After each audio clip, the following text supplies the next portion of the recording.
ધ્યાનમાં આવેલું ત્યારે કે 3 શિક્ષકો વિદેશ પ્રવાસે કે કોઈ પણ કારણસર ગેરહાજર રહેતા હતા.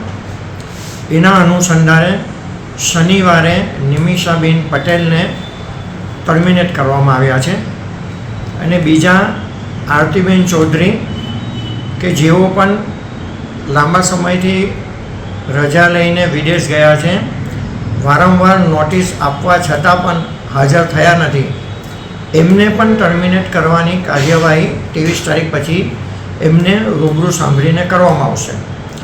બીજા એક હતા અંસારી કરીને 275 નંબરની સ્કૂલના, જેઓ 15 દિવસ સ્કૂલે હાજર રહીને ત્યારબાદ હાજર થયેલ નથી, એમને પણ 23 તારીખે રૂબરૂ સાંભળીને ટર્મિનેટ કરવાની કાર્યવાહી કરવામાં આવશે.